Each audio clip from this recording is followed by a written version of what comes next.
Ma'am हुजिकसे पुंग सारे घारो तारे अखोई हुजिक जुम चपे कन लामनी दो फ्लाइट से पुंग अनि गिनी दो हुजिक खरे एडवांस होइना सुम थोगे ना अखोई लोसिना लोरे दो 11:30 मुक ताले तौरबने दो अखोई से चलमदागी लाई खरमना करिना लोइना लोरे अदो नुपीसिदी मपासिगा नपतना चटपा फंगराइना तौइनेबा माइसे दो चही की जुम चलसु जुम अखोई इसामक्सुनी जुम थोकपगी नुंगाइबसिदी सुम तोंगानबनी नत्रा दुने अखोई से खोंकुप सिलगा सुम थोककदता गाइरे थोनी अदो गाड़ी कारे हुजि अखोई दो अहिंग ओइबसिना खंगदे वागा से अमता गानिंगदे नुना सुम वीडियो से सुम नमझलौरबनी हेंग कोन सुम वॉइस ओवर पीरसवाइना हुजि अखोई से एयरपोर्ट जौरे एयरपोर्ट जौना करी करी प्रोसेस तौगदबा लोय तौरे चेक इन करी करा दोई वीडियो सांगनादी नमदरे तै अदो अखोई से हुजि फ्लाइट तोंबगी टाइमिंग जौरकना अखोई से थोबनी अदो आंगांग सिंगसिदी नुधिल तुमसु तुमदसु मोइसि मपान थोरकपनिना तुमुगा जाद्रे अदो सुम फ्लाइट का तुमजरने ना कोइसु नुंगाइरे दुना आंगांग सिंजे फ्लाइट नुंगा कादे एटलीस्ट तुमबदा शांति फंगिना दुनी जेंगमिनसि मखा ताना चलो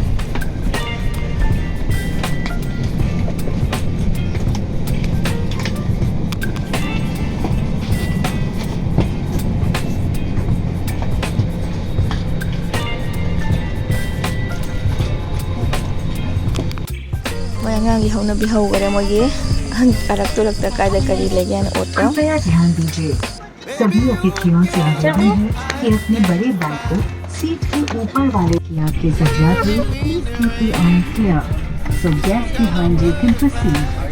please feel free to contact concept sige gi chana piki tongan ba sit oina fangna ado machi chahi ni hela ni piki tongan ba sit oina pire aba magi tuni do ya angang ani gai ga phame do sonda mapa na tongan phame to pa khomada doni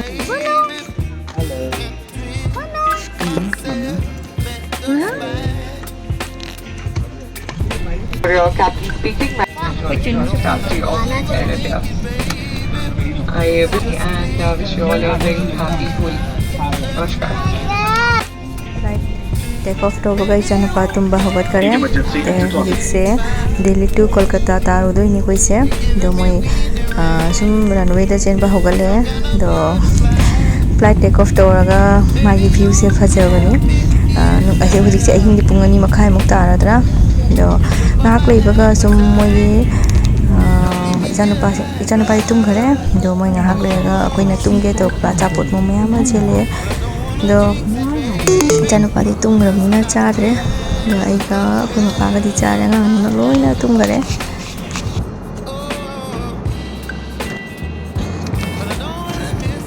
इचानुपा से तुम बदे हदो पीरे चावैना दो मासे तुमनिंग बे मैना ने spoon अमनि ने हुगा वरमदा अति चाद्रे मादी दो आइदी अदुम चासले दुमदगी इंडियाना फजना चारक तो बको वनिना चलमदगी अदुना आइदी चासले फजना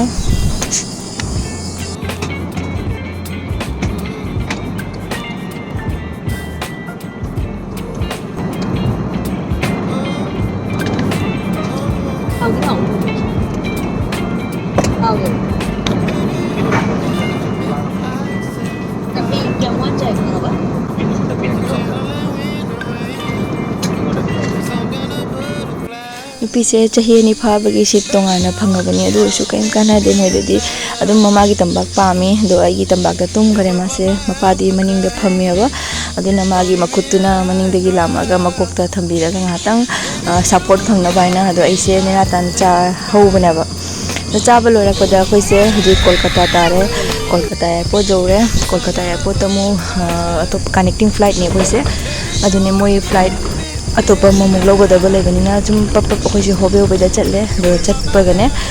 कमाई तेबदा मोगे कना कना से चकदब के आइना कोइ लाउ लाउना लेरमनी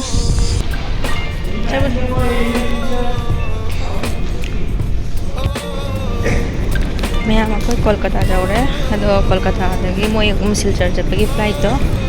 अदो मोसेगा सर्विस पिरमे अदो सिलचर चकदब मिसिंग जाउराइना अदो सी खतने खोइ खरा जनी सिलचर चटपगी अदो मोयना हुजि गाइड तौर पुजमिनी मोयना लौब लाकपिरमबगी सु फरिनाबा जांगिनाबा नतदी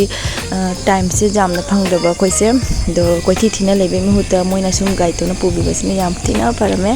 do khoi hujik plan nung da karabani phamabani mai sita do khoi mapasina phagi tawna sum hawremini madi photo ne na ado ina blog ni habdugo masu ko na di ta hoi yadre aduni handakti cha nupa se tongana mi ga phamale khoi ga thangna bada do mapa ga khoi hom oina sum tonge cha nupi ga do angang che ga tang lo thulo sin nuai na ma jawrati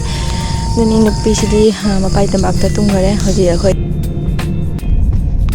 di handaki khongchasina handaki sina Kolkata to Silchar oidine ado hoji take off to pa horabane do sum handaki lahangai chapdi koi se direct flight oibane ba connecting oidebane do handaki se koi connecting ore ado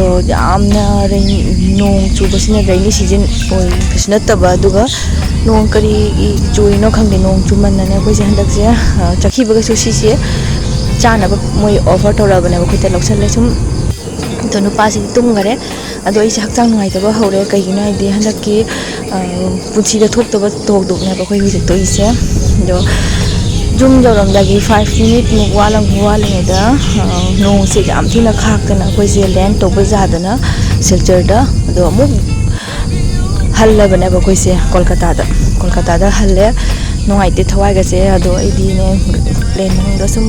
nungai te na makok su nungai te na jum hakchang nungai te na o su o ba khot pa tawre punsi o be se khang do na flight to ga ado moina ke dauri daura ga mo ko mu cha be ko offer to sum cha ba gi se sum offer to na free ne ba moi sing de lei ba na ti ba do ne do khoi na kai ke jaw ke na hang do ga jeng che na ai ga ma pa ga jeng na ram bani ado khoi gi side te lipi ban pi air hostess te si je kai no ni ko moi ge khoi mi te nu pi oi na le mi ka da gi na di hang au dare do sini mo gi acha po me am se ado cha di cha dress chakhi bada mu pi halak bada mu plane cha sorry plane to ko cha da gi halak pai mu moi mi sing passenger sing saur nai to ira khang le acha po che pang te enta ma jeli handak se kari gi no khang de aduni moi phajana loss sar mani akhoi na smaina pizza thok pasi gane aduni jum jawning mana sonda di lore tobam chapum khangde do ngang sing si ju tumu badagi ni pisi di hogale ado leng ba hogala pro mi se jong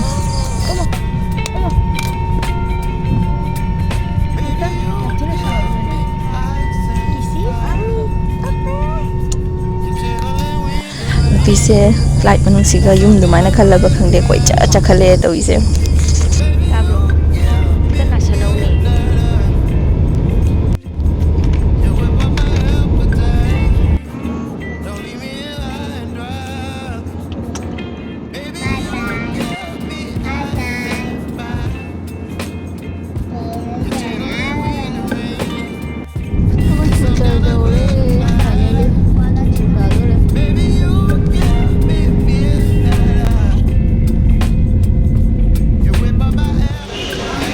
Silchar jauh paga tahu ima tahu saja tu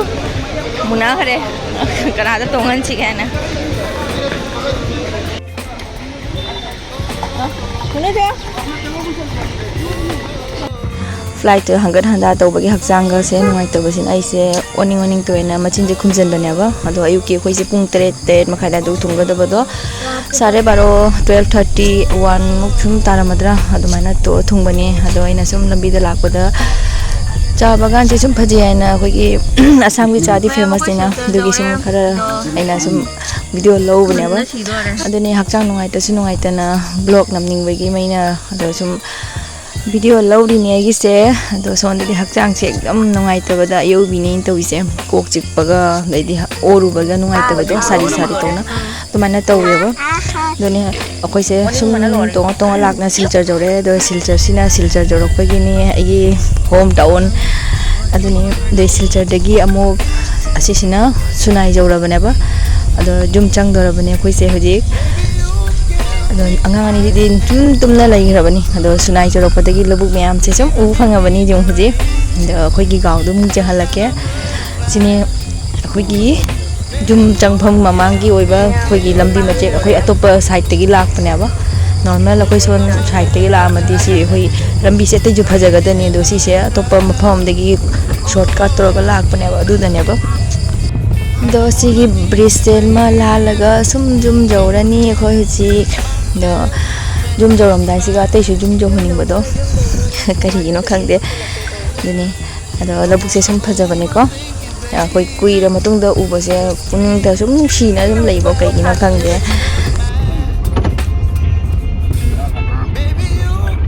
ꯃꯥꯇ ꯉꯥꯏꯔꯦ ꯃꯇꯦꯛ ꯑꯃꯇ ꯉꯥꯏ ꯄꯤꯊꯍꯧꯔꯤꯁꯦ ꯃꯌꯥꯝ ꯑꯩꯈꯣꯏ ꯌꯨꯝ ꯌꯧꯔꯦ ꯑꯩꯈꯣꯏ ꯌꯨꯝꯒꯤ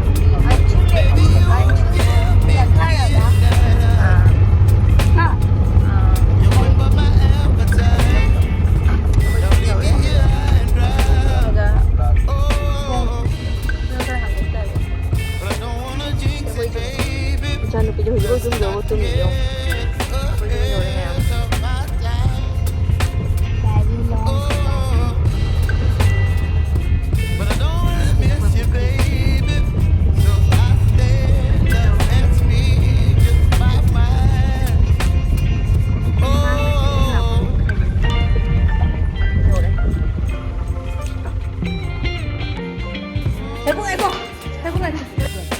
Bisa bay. Hai ngam gadra tung ba mamangka. Acha bula dukan jo bay jangro jo tu. Bye baby. Bye bye.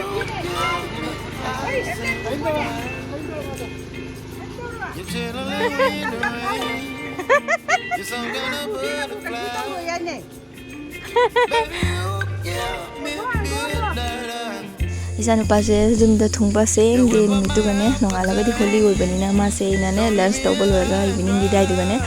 अकोई कुतो मचानुपा अमदा सुम थिललुरे दो मादि हराउबना लोरे यावसंगदो आदा माई एन्जॉय तौ फंगदना कुसिदि माई फ्रेंड लेतबनिना दो मयाम ब्लॉग से सिदा लोसलगे मथंगी ब्लॉग तो फंगरसी भाईबा